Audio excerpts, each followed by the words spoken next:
প্রেমিক প্রেমিকা আপনারা একটু সুন্দর মুহূর্ত কাটানোর জন্য হয়তো বা নিরিবিলি বা নির্জন জায়গায় আসেন, কিন্তু এই এত বেশি নির্জন জায়গায় আপনারা যাবেন না যেখানে মানুষরূপী হায়েনারা আপনাদের জন্য উৎপেতে আছে। একটু নির্জন জায়গায় তার বন্ধুর সঙ্গে বসে অন্তরঙ্গ কিছু সময় কাটাতে চায়।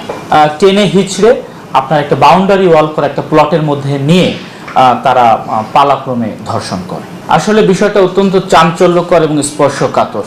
পহেলা বৈশাখে নাদিয়া আক্তার নামে একটি মেয়ে তার বয়ফ্রেন্ডের সঙ্গে ঘুরতে এসে এবং বন্ধুদের সঙ্গে সেজেগুজে সে ঘুরতে আসছে এবং ঢাকার পার্শ্ববর্তী যে মধু সিটি নামে একটি জায়গা আছে, এটি আমাদের কেরানীগঞ্জে অত্যন্ত নির্জন এবং বেশ প্রাকৃতিক পরিবেশ।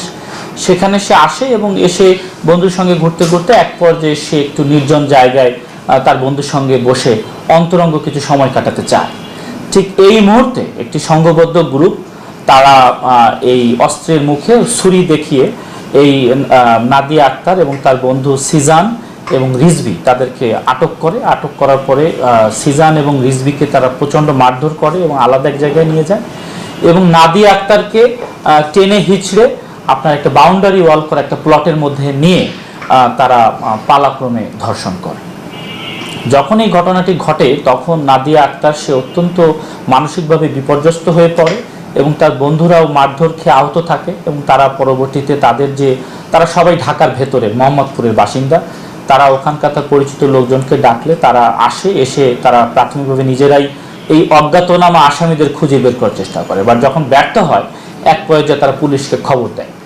খবর দিলে আমরা তাৎক্ষণিকভাবে কেরানীগঞ্জ মডেল থানা পুলিশ আমরা ঘটনাস্থলে যেয়ে তদন্ত কার্যক্রম শুরু করি।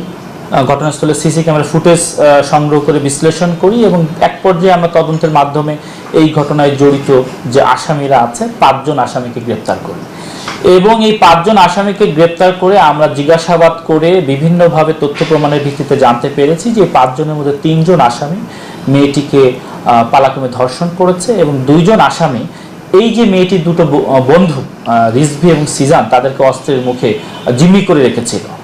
তো এরা সংঘবদ্ধ পেশাদার অপরাধী এবং ছিনতাইকারী। এরা এই মধু সিটির ভেতরে যে আবাসিক এলাকা সেখানে ওত পেতে থাকে, প্রতিদিনই প্রায় তারা ওত পেতে থাকে এবং যখনই বহিরাগত কোনো নাগরিক বা ঢাকা শহরের কোনো বাসিন্দা তারা এখানে ঘুরতে আসেন পরিবার পরিজন নিয়ে, অনেকে গার্লফ্রেন্ড নিয়ে, তখন তাদেরকে এরা সুযোগ বুঝে ছিনতাই করে এবং প্রয়োজনে যখন সুযোগ পায় তখন ধর্ষণ পর্যন্ত।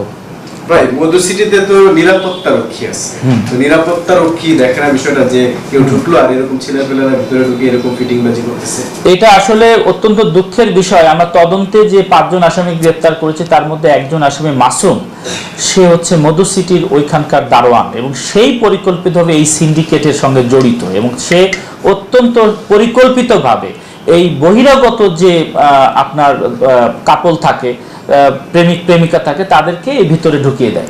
ঢুকিয়ে সেই তার লোকজনকে ফোন দিয়ে বলে দেয় যে একটা জোড়া ঢুকাইছি। তখন ওরা কিন্তু ভেতরেই বসে নেশা করতে থাকে। ওরাই পরে এসে আপনার এই লোকগুলোকে জিম্মি করে যার কাছে টাকা পয়সা পায়। দিনের আলো হলে ওরা মূলত ছিনতাইটা করে, আর যখনই সন্ধ্যা হয়ে যায় তখন তারা ছিনতাইয়ের পাশাপাশি এই ধরনের কাজগুলো করে থাকে।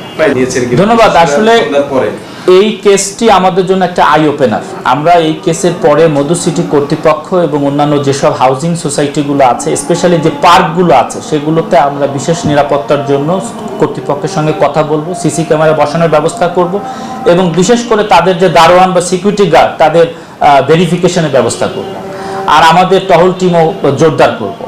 আমি শুধু নগরবাসী বা ঢাকা শহরে যেসব বাসিন্দা তাদের প্রেমিক প্রেমিকা তারা আমাদের এই কেরানীগঞ্জে বিশেষ করে ঘাটারচর মধু সিটি বা আশিনগরে আসতে চান, তাদেরকে আমি শুধু একটা মেসেজ দিতে চাই যে প্রেমিক প্রেমিকা আপনারা একটু সুন্দর মুহূর্ত কাটানোর জন্য হয়তো বা নিরিবিলি বা নির্জন জায়গায় আসেন, কিন্তু এই এত বেশি নির্জন জায়গায় আপনারা যাবেন না যেখানে মানুষরূপী হায়েনারা আপনাদের জন্য উৎপেতে আছে।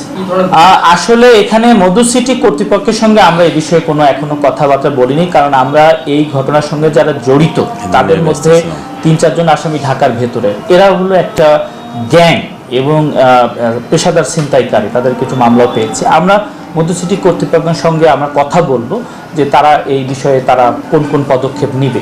দেখুন, এটি একটি এখন যে কেসটা, এটা একটা চাঞ্চল্যকর গণধর্ষণের ঘটনা বিধায় আমাদের কাছে রিপোর্টেড হয়েছে, আমরা ব্যবস্থা নিয়েছি। বাট যে আসামিগুলো পিসিপিআর এবং তদন্তে আমরা যেটা পেয়েছি, তারা ছিনতাই তারা অহরহ করেছে, কিন্তু এই ছিনতাইগুলো যেহেতু যারা ভিকটিম হয়েছে তারা সব ঢাকার ভেতরের বাসিন্দা, তো যার কারণে তারা কিন্তু আর আমাদের থানায় রিপোর্ট করে নাই।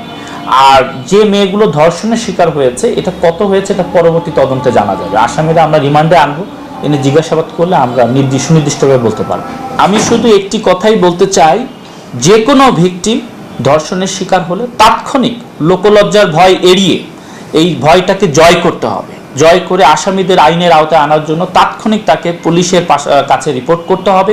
কারণ আপনার এই ভয়, আপনার এই লোকলজ্জা, সামাজিক যে বিষয়টি, ওই আসামিদের জন্য অ্যাডভান্টেজ, এবং এটাকে জয় করেই আপনার এই আসামিদেরকে আইনের আওতায় আনার জন্য পুলিশের কাছে রিপোর্ট করতে হবে।